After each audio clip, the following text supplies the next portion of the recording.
everyone, welcome back to atong YouTube channel and welcome sa atong mga new listeners. Excited na ba mo sa atong mga bagong episode o bagong drama?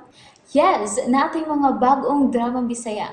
Subscribe na mo sa atong YouTube channel sa Radio Drama Bisaya and hit the notification bell aron ma-notify mo sa atong mga bagong uploads. And sa mga nag-atang sa atong mga new episode, mo niya ang sumpay sa atong drama.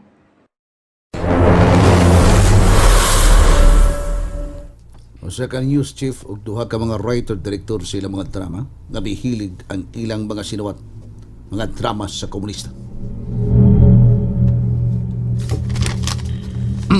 Any questions, Ernesto? Doon na, sir. Go ahead. Nahibaw na nato kung kinsa kini usa ka babae nga komentarista sa radyo, sir. Si Indaynita. Siya, sir. Gibati kag panagana na siya mo'y gipasabot dinhi sa imong misyon. No, dili na mao, sir. Ang buoto kong tumong sa kong pangutana kung kinsa kini news chief, kinsa kini duha ka writer-director sa ilang mga drama sa DYHP. Imo na kanang assignment. Kung dili ako. Ako'y mihatag ka nimong trabaho. Kung dili ka mo'y naghatag ka na akong trabaho. I'm sorry, sir. All right, dismissed. Master Sergeant Martin. Permission to leave, sir. Layas.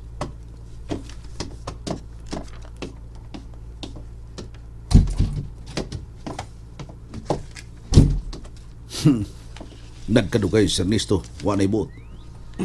Ako na na'y pangutanon kung kinsa mga animal nga mga scriptwriters o direktor sa mga istasyon. Buang-buang? Buang-buang. Alright, escolar. Paminaw. Tagan kag brief info mahitungod aning pari nga komunista. Usa siya ka redemptorista. Bisan asa ni siya ibutang, mudoot yun. Kung aliso pa ni siya, bisan ato ni mo siya isabod sa kabatuan, motorok gihapon. Ingon na anak ka-efektibo sa propaganda kinitawaran. Efektibo kini siya sa mga estudyante. Efektibo sab ni siya sa sektor sa mamomo. Efektibo siya sa bisan asang sektor publiko. Iyang gigamit ang iyang sutana aron humok niya magkabling ang mga katawhan nga moto bisan unsa kunuhay niyang sentimentos nining malinawon o bagong katilingban kon bagong lipunan. Bisan ang tinuod malinawon o kontento na kayo mga katawhan sa gobyerno sa presidente, pero iyang gitawis ang kamatuoran og mao'y gihulagway aning pariya nga nagkalisod sa kakabus ang atong nasod. Aware ka ba nining pariya, Escolar? Niya ang iyang hulagway. Nakaila ka no? Mga nang pariya. Magsige nagsakay sa iyang motor nga green nga Indoro. Si Father Rory. Lobo ni siya, Escolar. Lobo nga nagkupo sa business sa usa ka santo.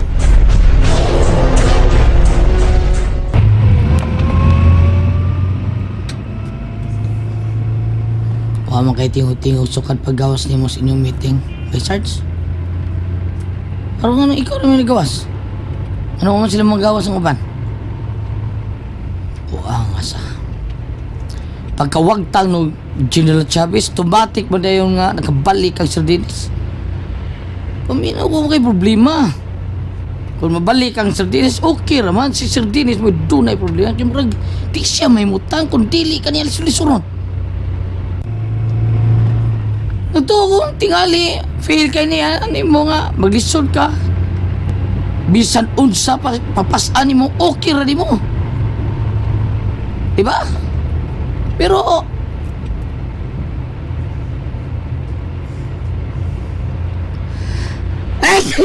sorry kayo ba, Sarge? Sorry kayo. Ayan na magsulti, ay.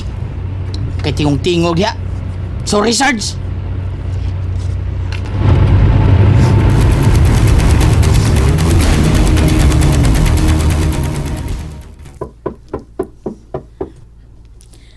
Ableyo na, ma.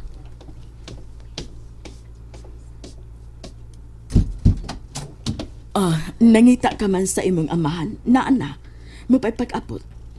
Gisultihan ako nga makigsulti kaniya. Oh, okay, man konsing.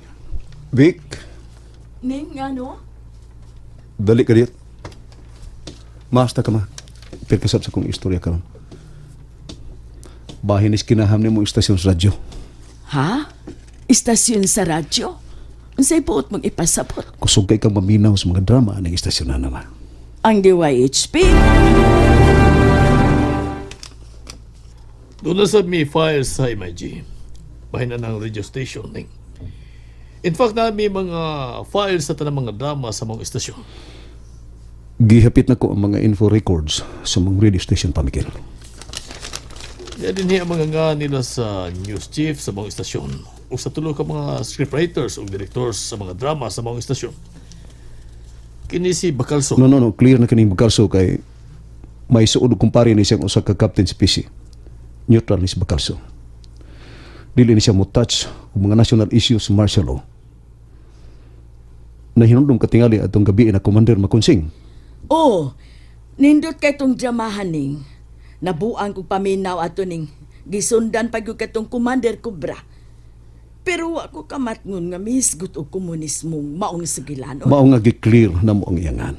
Unya unsa man ning tulo kini news chief sa DYHP o kining duha ka writer director sa DYHP. Ang news chief nga si Francis Avellon. Ang duha ka writers, script writers nga si Ranil Villa o kini si Fermin Collantes Gomez. Naibaw ka man, Han. Maminaw kay ko sa maong istasyonan. Labi na sa mga palita matag sayo sa buntag. Yes. Nakapaminaw ko sa ayagan aning Mr. Savillon. Indirect nga mo atake sa gobyerno pero masabot gyud nga ang kidaot mao ang gobyerno ni Marcos. Kumpiyansa ko nga may pahibaw ani nimo, honey. Kaya sawa ka man ako. Pero, dili ko buot nga maabot kining kadto sa laing daong kan. Sa man ko diri? Why buot? O diya, kining duha nga mga writer-director sa drama. Sa man ni katinuod. Kini si Ranil Villa og si Mr. Fermin Collantes Gomez. Kini si Villa kuwang kong pagtuwa ni. Pulis ang amahan ni. Pero ang mga panuat anis sa radio, hilig kayo ga rebuilding nga may factual nga mga itabo sa nasod, nga iyag yung i-appeal sa mga sinuwat nga makahatag og confuse sa mga una sa mga listeners. Pero dako kay efekto sa mga nahuna sa naminaw nga aron makigpatok sa gobyerno. Anti-Marcos ni si Villa. O kini si Gomez? Usa ni siya ka student leader sa high school pa hangtod na sa iyang pag-college. Usa ka student activist. Grabe kini mga uta. Mga batanon pa pero may nang manuwat aron ma-overthrow ang gimahal na kong gobyerno. Unsay basihanan nga mao ni si Villa? Dagan ang mga sugilano na ni Villa nga magkapagni sa tao nga mo rebelde. Kadtong natapos niyang sugilanon nga Punta Blanco o guban pa.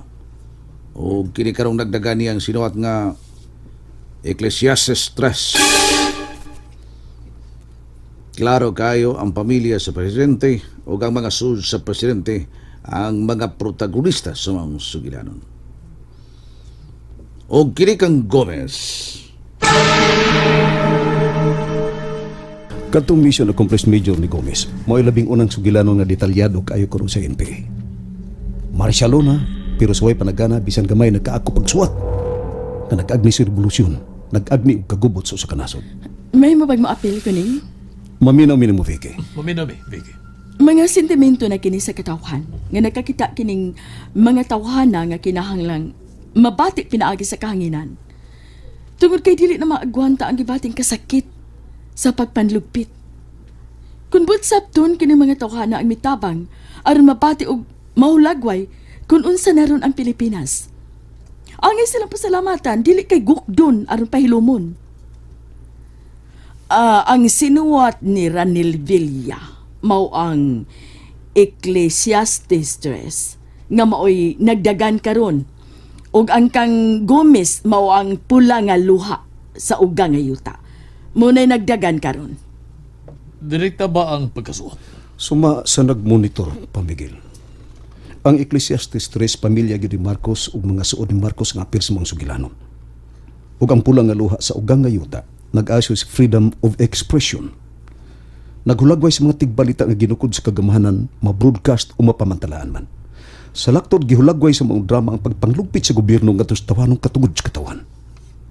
Sa ato pa, Kung kakuhaan og ebidensya nga kini mga tawana hilom nga sakop sa komunista dan dakpon gani sila. Ning, Trabaho ni nga ako, Vicky. Kung masuta na ko nga mga komunista ni mga tawana, dakpon ko gyud sila. Kay hulga sa seguridad sa nasod. unsa bang klasya sa seguridad ning? May kasiguruan bagod karon ang I'm sorry, Vic. Gisabot ko ang imong mga sinultihan o gipaminaw ko ang imong mga opinyon tungod kay gitahod ko ang kagawasan sa pagsulti. Unya, unsa man ni mga tawana? Wa ba di sila magsulti sa kagawasan sa pagpadayag sa Ang akong gisulti nimo, ang akong giingon, kun makakita ko gligong kamatuoran na sila mga sakop sa komunista ug kay ang komunismo ginukod man sa balaod ning nasura, busadak pon gyud sila. Ernesto. Nahibaw ko kung sa inyong gibati karon kutsing. Nahibaw na kasabot ko, Vicky. Mao nga mag-amputang nasayop among pagduda ni mga tawana. Tungod kay dinhira mahusto ang martial law. Husto sila sa pagpagukod sa mga komunista, kay ang komunista ginukod sa tong balaod.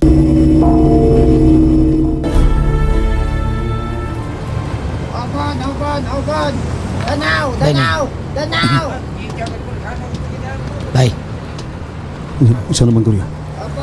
may takasubos DOHP. Kaya nagtapok sa entrance sa DOHP. Oo. Na sila?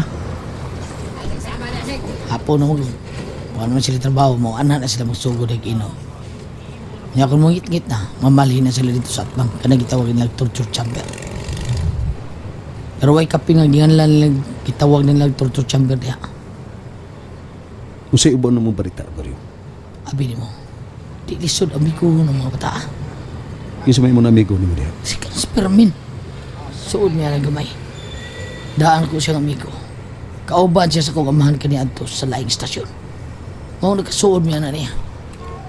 May buha ba siyang military ka? Wa na sa may baho. Di mo na magsusimata. Wa na sa may baho nga military ko. Nagpasabot na ba yung ayahay kahit ang magkukuhag informasyon aning matawan. Good, guryo. Tesa, let's go bino sa atin ba ha? Ako itampo nila. Sa gusto ka magkikilala nila. Ipila-ila ko. Igna sila nga fans kay ko sila mga drama. Okay, Igna sila nga tagaliti ko. wala problema ba eh. Tara, ipaila-ila sa kanila. And there you have it, everyone. Thank you for listening for today's episode. Stay tuned for our next episode. Bye bye.